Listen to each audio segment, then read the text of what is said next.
นักเรียนจากโรงเรียนมัธยมชื่อดังแห่งหนึ่งมีการลักลอบสูบยาสูบไฟฟ้าจนเกิดอาการสักเก่งและหมดสติในที่สุด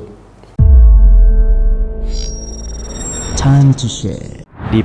ผลิตภัณฑ์ปกป้องตับจากเครื่องดื่มแอลกอฮอล์สวัสดีท่านผู้ชมกับมาพบกับรายการ Time to Share สำหรับหัวข้อที่เราอยากจะนำเสนอในวันนี้ก็คือเกี่ยวข้องกับเหตุการณ์ที่ว่าเกิดขึ้นในโรงเรียนชื่อดังแห่งหนึ่งโดยซึ่งว่าหลายคนอาจจะได้เห็นภาพที่ว่ามีการแชร์ผ่านโซเชียลมีเดียไปในส่วนหนึ่งโดยซึ่งว่าหลายคนก็เข้ามาวิพากษ์วิจารณ์กับเหตุการณ์ที่ว่าเกิดขึ้นนั่นก็คือมีนักศึกษาหรือว่านักเรียนที่กำลังเรียนอยู่ในชั้นมัธยมตอนต้นโดยซึ่งว่าได้มีการลักลอบสูบยาสูบไฟฟ้าจนเกิดอาการสักเกร็งหายใจฝืดและก็หมดสติในที่สุดเนาะกำลังเป็นข่าวที่สังคมให้ความสนใจกับเหตุการณ์นักเรียนชั้นมัธยมเป็นเพศหญิงจากโรงเรียนชื่อดังแห่งหนึ่งในนครหลวงเวียงจันทร์ตามข่าวเบื้องต้นได้มีการแชร์ผ่านสื่อออนไลน์ว่านักเรียนหญิงกลุ่มนี้มีการลักลอบกินยาเสพติดประเภทหนึ่งโดยที่เอ่ยกันว่าคอลลาเจนที่เป็นสารเสพติดที่เป็นประเภทผงที่กำลังระบาดในกลุ่มวัยรุ่นลาวในปัจจุบันบวกกับว่ามีการสูบยาสูบไฟฟ้าจนเกิดอาการช็อกและกระสักเก่งจำนวน6-7 คนซึ่งว่าเป็นกลุ่มใหญ่เป็นเพศหญิงทั้งหมดอาการแม้นหนักแห่ง3 คนนอกจากคือสาหัส3 คนซึ่งว่ากู้ภัยได้เล็งหาการช่วยเหลือเรื่องของการปฐมพยาบาลเบื้องต้นในการปั๊มหัวใจ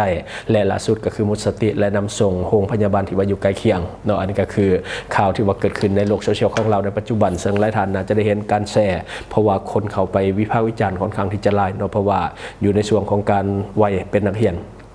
และที่สำคัญก็เป็นเพศหญิงอีกและก็ที่สำคัญก็คืออยู่ในโรงเรียนเนาะส่วนใหญ่คนเข้าไปตำหนิหลายกว่าที่จะเป็นห่วงเนาะก็คือชาวโซเชียลก็บ่ธรรมดาเนาะเป็นข่าวที่น่าตกใจหลายเห็นแล้วก็น่าเป็นห่วงบ่ว่าจะเรื่องของยาเสพติดบ่ว่าจะเรื่องของการช็อกบ่ว่าจะเรื่องของโรงเรียนอย่างต่างๆล้วนแล้วแต่เป็นสิ่งที่เฮ็ดให้หลายคนที่ได้เห็นข่าวตกอกตกใจเนาะเพราะว่าสิ่งเหล่านี้บ่น่าจะเกิดขึ้นกับโรงเรียนแห่งนี้เพราะว่าเป็นโรงเรียนชื่อดังและก็หลายคนก็อยากจะเข้าเรียนก็บ่แม่นง่ายสำหรับโรงเรียนแห่งนี้เนาะคอมเมนต์แตกเป็นหลายฝ่ายเนาะผู้บางคนก็เป็นห่วงผู้บางคนก็เนาะเขาไปวิพากษ์วิจารณ์ซึ่งว่าข่าวออกมากะออกทางลบๆแต่ว่าเรื่องนี้จะจริงสำใดกับบ่แน่ใจคือกันเพราะว่าตอนนี้โซเชียลเขาข่าวมันออกมาแบบนี้เพราะว่าหลายช่องเขาเจ้าบ่นำเสนอข่าวย้อนว่านี่แหละมันมีผลกระทบหลายเนาะคือยาสูบไฟฟ้าเนี่ยนะมันมีผลกระทบหลายกว่าที่เฮาคิดแต่เพราะว่าหลายท่านก็ถือเบาเพราะว่าในปัจจุบันในวัยรุ่นลาวหรือว่าเด็กน้อย12-13 ปีเนาะยาสูบไฟฟ้านี่ห้อยคอไว้ตลอดห้อยคอแบบนี้เนาะห้อยคอไว้ตลอดแล้วก็สูบตลอดเพราะว่าเนาะคล้ายๆกับว่ามันเป็นออกซิเจนแบบไว้เติมตลอดเนาะก็คือเป็นยังที่ว่ามันต้องติดตัวกับเป็นพ็อกเก็ตอยู่ตลอดเนาะคือสิ่งที่ควรรู้เกี่ยวกับยาสูบไฟฟ้าเนาะสำหรับวัยรุ่นหลายท่านที่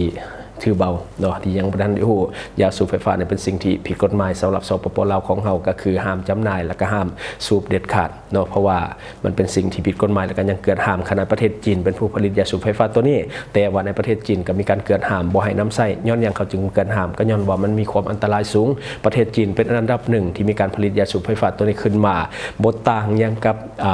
น้ำยาที่เขาเจ้าใส่พ่นควันในเทคในบาร์อันเดียวกันเลยลักษณะการเฮ็ดเวียกคือกันเลยก็คือเอาสารเคมีมาจูดเนาะให้เกิดควันเนาะตัวเดียวกันเลยเนาะแบบอยู่ในเทคเลยแต่ว่ามันย่อขนาดลงมาสื่อสนันทานได้ที่ว่ายังบ่ทันฮู้ก็ควรศึกษาไว้ให้ดีเนาะยาสูบไฟฟ้านี่เป็นอันตรายต่อสุขภาพถึงขั้นช็อกได้ตัวอย่างคือที่มันเกิดขึ้นที่โรงเรียนนี่แหละเนาะหัวใจล้มเหลวได้แล้วก็อาจจะเสียชีวิตทันทีหากผู้ใดบ่ทันเคยสูบมาก่อนแล้วไปสูบนักบัดเดียวอาจจะเสียชีวิตได้ท่านดร.เวียงซีสุภักดีรองหัวหน้าแผนกสาธารณสุขแขวงจำปาสักได้ให้สัมภาษณ์ต่อหนังสือพิมพ์จำปาใหม่ในวันที่1 พฤษภาคม ปี 2025ที่ผ่านมานี้ว่ายาสูบไฟฟ้าถูกชนิดที่ผู้คนจำนวนหลายนิยมกันสูบในปัจจุบันประกอบมีสารนิโคตินและก็สารอีกหลายอย่างเนาะซึ่งว่าหลายกว่ายาสูบทั่วไปอีกเนาะสารนิโคตินมันมีทั้งในยาสูบทั่วไปแล้วก็ยาสูบที่เป็นยาสูบไฟฟ้าก็คือยาสูบไฟฟ้าเนี่ยจะมีหลายกว่ายาสูบทั่วไปหลายเท่าแล้วก็บางชนิดมันมีการแต่งกลิ่นให้มันหอมมีรสชาติที่เย็นแล้วก็เป็นรสชาติที่นิยมในกลุ่มวัยรุ่นเนาะนักเรียนนักศึกษาเมื่อได้สูบแล้วก็จะเห็นให้มีอาการติดเนาะก็คือสูบแล้วอยากสูบอีกอยากสูบไปเรื่อยๆโดยที่บ่ฮู้ว่าเนาะสูบไปดนๆจะพาให้เกิดเป็นมะเร็งปอดแล้วก็เส้นเลือดตีบตันได้อันเป็นสาเหตุของเส้นเลือดแตกในสมองเนาะก็คือเป็นโรคที่เขาเรียก ว่าพิการนะก็คือเส้นเลือดแตกในสมองส่วนใหญ่ก็จะเป็นพิการเนาะอัมพาตครึ่งซีกหรือว่าก็อัมพาตทางโตแล้วก็เป็นเจ้าชายนิทราที่ว่านอนติดเตียงเนาะแล้วก็ยังมีโรคภูมิแพ้แล้วก็เฮ็ดให้สมองเบลอเวลาเฮาสูบไปเรื่อยๆสมองก็จะเบลอแล้วก็บ่สามารถที่จะควบคุมตัวเองได้เวลาเฮ็ดหยังก็จะลงๆลืมๆและก็โรคอื่นๆอีกที่จะตามมาอีกหลายโรคเนาะให้แห้งไปกว่านั้นยาสูบไฟฟ้าเนาะถ้าว่าสูบอย่างต่อเนื่องจะมีพยาธิถ้าคนที่ว่ามีพยาธิประจำตัวอยู่แล้วแม่นจะพาให้ช็อกได้ง่ายตัวอย่างเป็นโรคหัวใจก็จะพาให้หัวใจล้มเหลวกระทันหันและก็ถึงขั้นพาให้เสียชีวิตได้เนาะการสูบยาสูบไฟฟ้าเนาะคันว่าเฮามีโรคประจำตัวโดยเฉพาะพยาธิหัวใจเนาะถ้าว่าเฮาสูบเข้าไปนี่อาจจะเฮ็ดให้เฮาหัวใจล้มเหลวได้ทันทีเนาะฉะนั้นพยายามหลีกเลี่ยงหรือว่าอย่าอยู่ใกล้คนที่ว่าเขาจะสูบยาสูบไฟฟ้าผ่านมาโดยเฉพาะในระยะบุญปีใหม่ลาวที่ผ่านมาเนาะก็คือสงกรานต์ที่ผ่านมามีหลายกรณีที่ว่ามีอาการหายใจฝืดจากการสูบยาสูบไฟฟ้ามีอาการเจ็บหน้าอกแน่นหน้าอกมีการไอสำเหือเข้ามากวดแล้วก็ปิ่นปัวอยู่หงโมแขวงจำปาสักซึ่งบุคคลเหล่านั้นเนาะที่ว่าเขามากวดแล้วก็ปิ่นปัวล้วนแต่มีประวัติการสูบยาโดยเฉพาะยาสูบไฟฟ้าอย่างต่อเนื่องและก็บางกรณีก็มีอาการหุนแรงถึงขั้นว่าต้องได้หามส่งห้องฉุกเฉินก็มีมาแล้วในแขวงจำปาสักท่านหัวหน้าแผนกสาธารณสุขแขวงจำปาสักยังได้กล่าวตื่มอีกว่าเนื่องจากการสูบยาสูบไฟฟ้าบ่มีผลดียังเลยเนาะแต่ว่ามีผลให้ต่อสุขภาพและก็ชีวิตรวมทั้งทรัพย์สินของพลเมืองลาวเนาะแล้วก็เป็นปรากฏการณ์ย่อท้อในสังคมอีกด้วยเหตุให้ครอบครัวสังคมบ่มีความสงบเพราะว่ายาสูบไฟฟ้านี่มันก็เป็นสารเสพติดชนิดหนึ่งคันสันมันบ่เป็นสิ่งที่ผิดกฎหมายดอกเนาะฉันคันว่ามันถือกฎหมายเพิ่นก็ปล่อยให้สูบทั่วไปในปัจจุบันกฎหมายของเรายังมีการเกิดห้ามบ่ให้มีการนำเข้าบ่ให้มีการจำหน่ายแล้วก็บ่ให้มีการสูบแต่ในปัจจุบัน3อย่างมีทุกอย่างในประเทศลาวของเฮาซึ่งว่าคนในลาวเขาบ่ได้สนใจบ่ได้คำนึงถึงผลกระทบที่ว่ามันจะเกิดขึ้นเนาะดังนั้นจึงเรียกร้องให้ทุกภาคส่วนเนาะเป็นเจ้าการในการช่วยในการป้องกันเช่นเนาะเผยแพร่ข้อมูลพ้นให้จากยาสูบไฟฟ้าเนาะออกไปให้สังคมได้รับรู้อย่างกว้างขวางถึงพ่อแม่ผู้ปกครองและก็ครูบาอาจารย์ต้องได้เอาใจใส่สอนลูกหลานบ่ให้ไปยุ่งเกี่ยวกับยาสูบไฟฟ้าและก็ผู้ที่ว่าเคยสูบมาแล้วก็ต้องได้เปลี่ยนแปลงพฤติกรรมอย่างจริงใจเนาะเลิกยาสูบอย่างถาวรจึงจะบ่เป็นภัยอันตรายต่อตนเองและก็ครอบครัวสังคมก็คือประเทศชาติเนาะอันนี้ก็คือคำให้สัมภาษณ์ของดร.เนาะที่ว่าเพิ่นอยู่อันนั้นเนาะอยู่สาธารณสุขแขวงจำปาสักเนาะดร.เวียงศรีสุภักดีเพิ่นได้ให้สัมภาษณ์ในวันที่1 เดือน 5ที่ผ่านมาเนาะคือยาสูบไฟฟ้าเนี่ยมันบ่แม่นอันตรายเฉพาะแต่คนที่สูบเนาะคือบางทีนี่เฮาอาจจะคิดว่าเฮาบ่สูบมันบ่อันตรายแต่ความจริงนะเฮาบ่สูบก็อันตรายเพราะว่าเฮาอยู่ใกล้กับคนที่สูบโดยเฉพาะในครอบครัวลูกเต้าสูบแต่ว่าพ่อแม่บ่ได้สูบพ่อแม่มีโรคประจำตัวบางทีอยู่ใกล้คนสูบยาสูบไฟฟ้ารู้สึกหายใจฝืดเวลาได้กินเพราะว่ามันคือสารเคมีที่เอามาจูดกับไฟเนาะก็คือมันบ่ได้อันตรายเฉพาะแต่ผู้สูบดอกผู้ที่ว่าอยู่ใกล้เคียงที่สูดดมควันเข้าไปเป็นยาควันยาสูบมือซองหันก็อันตรายเช่นเดียวกันเนาะยังอันตรายไปถึงบุคคลอื่นๆที่ว่าอยู่ในครอบครัวที่ว่าอยู่ใกล้ชิดกับคนที่สูบยาสูบไฟฟ้าฉะนั้นพยายามหลีกเลี่ยงและการอยู่ห่างกับคนที่ว่าสูบยาสูบไฟฟ้าคือเขาสูบนี่อยากให้อันตรายต่อสุขภาพเขาก็แล้วแต่เขาเนาะเขาเลือกเองเลยเด้แต่ว่าเฮานี่นะเฮาบ่ได้สูบแต่ว่าเฮาไปอยู่ใกล้เฮาก็จะได้รับผลกระทบตามนำเข้าไปเนาะฉะนั้นพยายามหลีกเลี่ยงอย่าไปอยู่ใกล้เขาเจ้าถึงแม้ว่าเขาเจ้าสูบแล้วบ่เป็นหยังแต่มันมีหลายกรณีสูบแล้วเป็นแล้วเนาะสภาพร่างกายของแต่ละคนมันบ่คือกันบางคนนี่เขาเจ้าสุขภาพภูมิต้านทานในร่างกายมันบ่ได้สูงหลายเวลาสูบปุ๊บนี่มันมีผลทันทีแต่บางคนนี่สูบแล้วบ่เป็นหยังก็ย้อนว่าสุขภาพร่างกายเขาเจ้ายังดีฉะนั้นเนาะหลีกเลี่ยงถ้าหลีกเลี่ยงได้เพราะว่าควันยาสูบนี่มันเกิดจากคือควันยาสูบไฟฟ้านี่มันเกิดจากการเอาไฟฟ้านี่แหละที่เป็นแบตของยาสูบไฟฟ้านะไปจุดกับสารเคมีที่อยู่ทางด้านในมันเสื่อมว่ามันเป็นน้ำเนาะเวลาน้ำยาตัวนี้มันไปถือกับไฟฟ้าเนาะการเผาใหม่เนี่ยมันก็จะเกิดเป็นควันคล้ายๆกับเครื่องพ่นควันที่อยู่ในเทคในบาร์ต่างๆแต่ว่าขนาดมันต่างกันซื่อๆเนาะกินมันก็คือกันเราสามารถที่จะดัดให้เป็นกินนั่นกินนี่แอปเปิลหรือว่ากินมากไม้แต่ละชนิดเราเห็นให้เฮาอยากดูดนะเวลาดูดแล้วก็หอมแล้วก็ติดเนาะซึ่งว่าอันนี้เป็นจุดแข็งของยาสูบไฟฟ้าเนาะแต่ว่าที่จริงนะมันคือสารเคมีที่เป็นตัวก่อให้เกิดมะเร็งในปอดในหลอดลมต่างๆในนอนเวลาเขาสูบเข้าไปบ่ว่าจะในช่องปากหลอดลมเนาะรวมทั้งปอดเนี่ยมันจะได้รับสารเคมีแล้วนี่เวลาเขาสูบอย่างต่อเนื่องเนาะมันจะมีรสชาติเนาะมีรสชาติหวานๆแล้วก็หอมๆเนาะสารเหล่านี้แหละมันจะไปเกาะตามผนังปอดหรือว่าผนังหลอดลมเป็นตัวก่อให้เกิดมะเร็งเพราะว่าสารเคมีเวลาถือกับไฟเนี่ยเฉพาะแต่สารเคมีอย่างเดียวมันก็บ่ได้อยู่แล้วเนาะสารเคมีนี่มันก็บ่ได้อยู่แล้วมันแห้งอยู่แล้วเนาะยังมาจุดกับไฟอีกก็เฮ็ดให้เกิดความอันตรายคูณ2เข้าไปอีกคันว่ามันบ่อันตรายเนาะคันว่ามันบ่อันตรายลองกินน้ำที่เป็นสารเคมีที่ว่าเขาเอามาจุดลองเบิ่งเนาะคันว่ามันบ่อันตรายกินตัวนั้นก็กินได้นั่นบ่คันว่ามันบ่อันตรายก็แต่ว่าเนาะเวลาเฮาสูบเนี่ยมันเข้าไปในปอดเฮาเนาะ เป็นยังว่าสิบ่อันตรายถ้าว่าเขากินน้ำยามันน่ะมันบ่เป็นหยังก็แสดงว่ามันปลอดภัยเนาะแต่ว่าคันมันเป็นน้ำยาเขากินบ่ได้แต่พอเขาเอาไปสูบที่เป็นยาสูบเนาะมันก็จะมีการเผาใหม่เนาะแต่ว่าสูบได้มันก็อันตรายคือกันแต่ว่ามันบ่เห็นผลทันทีแต่ถ้าว่าเขาไปกินน้ำยามันนะมันเห็นผลทันทีเพราะว่าความเข้มข้นมันหลายเนาะแต่ว่าเวลาเขาสูบเข้าไปเนี่ยมันจูดเป็นควันแบบนี้ความเข้มข้นมันจะบ่หลายมันบ่เห็นผลทันทีแต่ว่ามันอันตรายคือกันมันจะอันตรายในระยะยาวเนาะมันขึ้นกับสุขภาพร่างกายของแต่ละคนถ้าผู้ใดสุขภาพร่างกายที่บ่แข็งแรงปานใดมีโรคประจำตัวมันจะเห็นผลไวเนาะภูมิต้านทานเฮ็ดเวียกบ่ได้เนาะและบัดนี้เนาะคือปัญหาของวัยรุ่นกับยาเสพติดในปัจจุบันค่อนข้างที่จะหุนแรงเห็นได้ชัดเจนเปลี่ยนแปลงจากแต่เมื่อก่อนหลายเนาะเดี๋ยวเขาจะบอกให้ฟังปัญหาวัยรุ่นกับยาเสพติดในปัจจุบันตอนนี้ระบาดหนักหน่วงทุกพื้นที่สังเกตจากโซเชียลมีเดียต่างๆเนาะการเสพยาเสพติดเนี่ยที่ว่าเสพแล้วถ่ายลงโซเชียลอวดกันเนาะกินคอลลาเจนที่เป็นยาเสพติดประเภทผงผสมกับเครื่องดื่มชูกำลังสีแดงเนาะตัวนี้นี่เสพแล้วก็เอาลงในโซเชียลประกาศขายยาเสพติดผ่านโซเชียลเต็มอันนี้นี่คือสิ่งที่น่าห่วงหลายเนาะพวกคอลลาเจนพวกกระท่อมพวกอย่างต่างๆนี่สามารถที่จะประกาศขายผ่านสื่อโซเชียลแล้วก็ติดต่อซื้อขายคอมเมนต์กันฝากทั้งเบอร์โทรฝากทั้งที่อยู่แต่บ่ถูกจับเนาะอันนี้เป็นสิ่งที่น่าห่วงกว่าเรื่องของการติดยาเสพติดอีกเนาะการเสพยาเสพติดนี่มันเฮ็ดได้แบบจงแจ้งหลายโดยเฉพาะพวกคอลลาเจนผสมเครื่องดื่มชูกำลังเนาะถ้าว่าไปเห็นวงเบียร์อยู่ซั่นแล้วมีเครื่องดื่มชูกำลังที่เป็นขวดยาวๆหน่อยนึงแล้วก็มีน้ำสีแดงอันนั้นคือยาเสพติดเนาะมันบ่แม่นเครื่องดื่มทั่วไปก็คือเขาเอายาเสพติดประเภทผงไปผสมกับเครื่องดื่มที่เป็นเครื่องดื่มชูกำลัง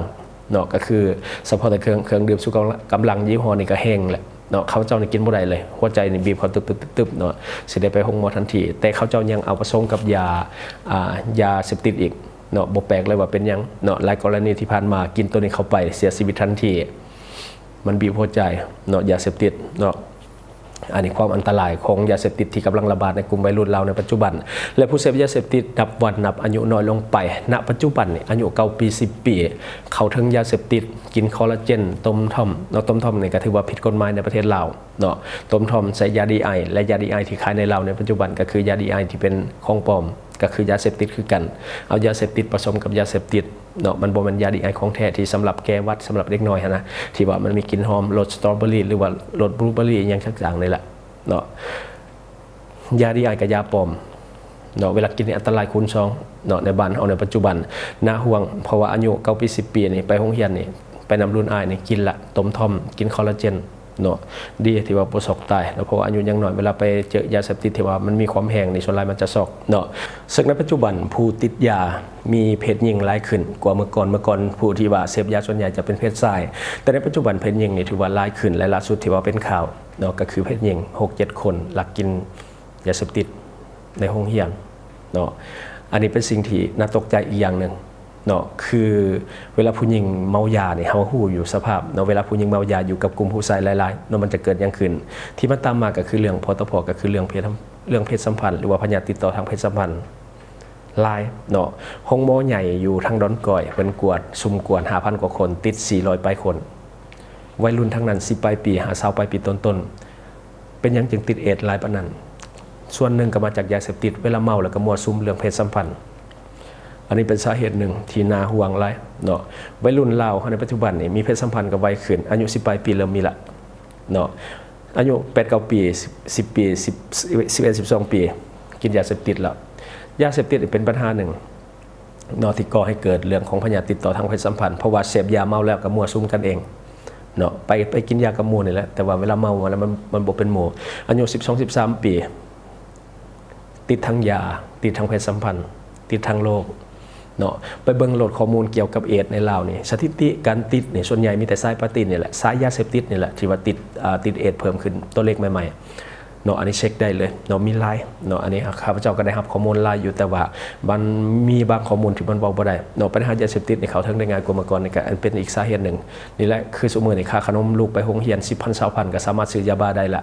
เนาะให้ลูกไปโรงเรียนเดี๋ยวนี้ 10-20,000เนาะแต่ว่ายาบ้าเม็ดนึง 5,000ง่ายเนาะเด็กน้อยอนุบาลก็ซื้อได้ยาบ้านะเนาะเงินไปโรงเรียนลูกสำนั้นยังซื้อได้คิดเบิ่งอะไรว่ามันน่าห่วงสำใดเนาะสื่อโซเชียลนี่เป็นส่วนหนึ่งที่เป็นต้นเหตุให้เกิดการติดยาเพิ่มขึ้นเนาะเพราะว่าวัยรุ่นซุมื้อนี้ถ้าว่ามันเป็นเด็กน้อยอยู่เฮือนนี่พ่อแม่บ่ให้ออกเฮือนอยู่แล้วแต่มันรับข้อมูลจากสื่อโซเชียล เห็นรุ่นอายรุ่นเอื้อยเสพยาแก้เสือเต้นสักลายเต็มตัวแก้เสือเต้นเนาะมีไฟปฏิอันหนึ่งแล้วก็เต้นออมปฏิเนาะแล้วก็มีขวดน้ำสีแดงๆเนาะก็คือยาเสพติดประเภทคอลลาเจนที่เป็นยาเสพติดประเภทพงเนาะเขาจะผสมแล้วเขาจะก็กินผู้เฒ่าหัวงอกหัวดำก็กินในบ้านเฮาเนาะสื่อโซเชียลนี่แหละเป็นตัวการเหตุให้คนติดยาเนาะเพราะว่าเขาเจ้ารับข้อมูลข่าวสารเห็นรุ่นอายรุ่นเอื้อยกินยาเสพติดเมายาเสพติดแล้วก็เต้นเนาะได้รับข้อมูลจากโซเชียลบ้านนี้เนาะมันติดต่อซื้อยาเสพติดกับพันโซเชียลเนาะเสร็จกันลมกันพ่อแม่บ่ฮู้ก็ให้เขามาส่งตัวอย่างคือกระท่อมจังซี่เนี่ยเสร็จกันปั๊บๆบุญนึงเข้ามาส่งอยู่หน้าบ้านเนาะเพราะว่าพ่อแม่ก็บ่ฮู้ได้ลูกมักสักเครื่องออนไลน์เนาะสั่งอาหารหยังเรื่อยๆเวลาเขามาส่งก็บริกวดบริการลูกก็เสพลักกินอยู่บ่นอนก็หลายเนาะพ่อแม่หลายคนเนี่ยบ่เก่งเรื่องโซเชียลลูกแชทกับไผลูกลมกับไผก็บ่ฮู้ลูกเสพข้อมูลประเภทใดก็บ่ฮู้ว่าแต่ลูกเรียนหนังสือสุดท้ายลูกติดต่อซื้อยาเสพติดอันนี้หลายเนาะเพราะว่าพ่อแม่หลายคนนี่ก็จะเข้าบ่ถึงโซเชียลบางคนบ่มีฮอดบัญชีโซเชียลบางคนมีก็บ่ฮู้ลิ้นเนาะถ้าแต่ตอบข้อความอย่างเดียวเนาะบ่ฮู้หยังเลยติดตามลูกก็บ่ได้ย้อนว่าตัวเองบ่เก่งเนาะอันนี้ก็เป็นอีกสาเหตุหนึ่งเหตุให้ลูกได้รับข้อมูลข่าวสารในเรื่องนี้เนาะเรื่องยาเสพติดนี่หลายเนาะผู้ปกครองก็ต้องเป็นเจ้าการเบิ่งแยงแล้วก็ตักเตือนลูกเต้าเอาเองเนาะเพราะว่าเดี๋ยวนี้บ่มีไผช่วยเฮาได้ดอกบ้านเฮาเนี่ยเฮาฮู้สภาพกันเองเนาะก็คือมันบ่มีไผช่วยเฮาได้ดอกเนาะปัญหานี่เบิ่งทรงแล้วพึ่งพาไผบ่ได้แท้ๆเนาะคนเสพยานี่เต็มบ้านเต็มเมืองกลายเป็นโจรกันหลายการลักรถลักขโมยอย่างแต่ละมื้อขึ้นเฮือนขึ้นศาลปุ้นจี้สิงทรัพย์มีหลายเนาะปัญหามาจากไสนี่ละก็คือยาเสพติดแล้วก็ปัญหาเรื่องของการพนันออนไลน์ที่ว่าเขาติดหลายเนาะก็กลายเป็นโจรง่ายๆซุมื้อนี้แชร์ข่าวมีแต่ข่าวโจรเรื่องลักรถในทุกมื้อเลยบ่มีมื้อใดบ่มีเนาะเดี๋ยวนี้ข่าวโจรนี่แซงข่าวไฟไหม้เมื่อก่อนข่าวไฟไหม้มาอันดับ1ในปัจจุบันข่าวโจรเนาะอันดับ1ส่วนใหญ่ที่จับได้ไปสอบถามเบิ่งมีอยู่2ปัญหาหลักๆอันดับที่1คือติดยาเสพติดปัญหาที่2คือการพนันเนาะอันนี้คือปัญหาใหญ่ของโจรในบ้านเฮาคือเฮาเองก็ต้องได้อบรมแล้วก็ใช้มาตรการกันเองในครอบครัวเนาะต้องป้องกันเนาะพ่อแม่ต้องเป็นหลักเดี๋ยวนี้ตำรวจเขาก็บ่ยานเนาะอำนาจการปกครองเขาก็บ่ยานเขาเสพเลยเนาะจับก็จับไปพ่อแม่ก็ไปไทยเอามาเนาะเดี๋ยวนี้ครอบครัวใดที่ว่าสั่งสอนกันดีก็จะห่างไกลยาเสพติดเนาะแต่ว่าครอบครัวใดที่ว่าพ่อแม่ปะละเนี่ยก็จะเป็นทาสยาเสพติดเนาะเด็กติดยาในมื้อนี้มันส่งผลกับอนาคตหลายเนาะมันบ่ได้เสียเฉพาะแต่ตัวเขาเองเขาเสพยามื้อนี้ต่อไปอนาคตเขาก็สุขภาพก็บ่ค่อยดีเนาะเฮาเองก็จะบ่ได้บุคลากรที่มีคุณภาพเพราะว่าเด็กน้อยซุมื้อนี้เนาะเสพแต่ยากินแต่เหล้าแต่เบียร์ใหญ่มาสิมีคุณภาพได้จังได๋มันก็เป็นผลพวงที่มันจะแก่ยาวจากอนาคตคือกับปีก่อนๆเนาะครับพระเจ้าได้วิเคราะห์ไว้ว่าโจรในสังคมเราเนี่ยมันจะเพิ่มขึ้นอย่างแน่นอนเพราะว่าเบิ่งจากสถานการณ์ในตอนนั้นเนาะในช่วงโควิดก็คือผู้คนมันอึดหิวเนาะเฮ็ดได้ทุกอย่างเสพยาเสพติดขายยาเสพติดแบบนี้เฮาประเมินไว้ประมาณว่าปีนึงไปเสื่อๆเดี๋ยวนี้โจรเพิ่มขึ้นเป็นคือที่ประเมินไว้ตอนนั้นแท้ๆเนาะ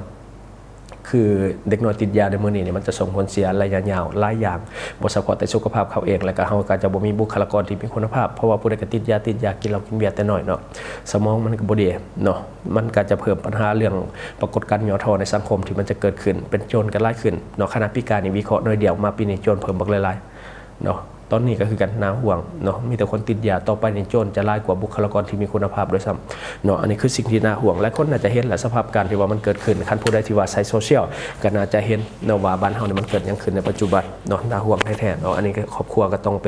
็นหลักในการเฝ้าติดตามลูกเต้าของแต่ละคนเนาะอันนี้ก็คือความเป็นห่วงเป็นใยจากรายการของเฮาและก็คือเนื้อหาที่เฮาอยากจะนำเสนอในมื้อนี้หวังว่าท่านจะได้รับสาระดีๆสำหรับท่านที่ว่าเบิ่งรายการเฮาอยู่คิดเห็นจะได้กับสิ่งที่ว่าเฮานำเสนอไปก็อย่าลืมฝากไว้ภายใต้คอมเมนต์ของเฮาเนาะซึ่งเฮาจะเข้าไปอ่านด้วยตนเอ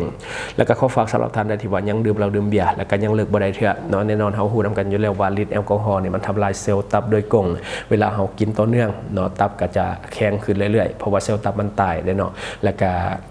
ผู้ที่ว่ามากินอาหารดิบก็เช่นเดียวกันเนาะมันฮู้อยู่แล้วว่าอาหารดิบเนี่ยมันมีเชื้อพยาธิและก็เชื้อพยาธิเข้าไปอยู่ในร่างกายของเฮาโดยเฉพาะในตับก็คือพยาธิใบไม้ในตับเวลาเป็นแล้วนี่ก็ส่วนใหญ่ก็จะเสียชีวิตและช่วงที่ผ่านมาคนเราก็ตายจากพยาธิตับนี่หลายเป็นอันดับ1เนาะเพราะว่าคนเราเขากินดิบหลายเนาะ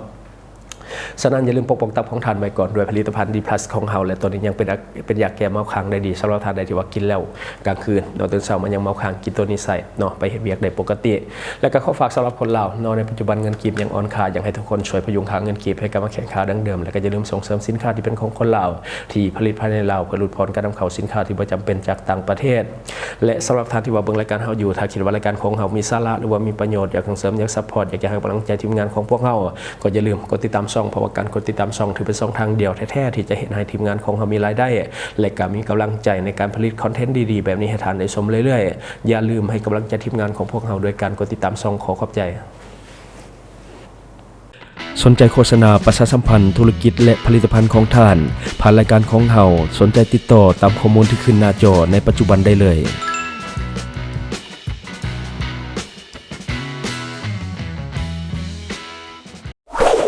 Subscribe for more video.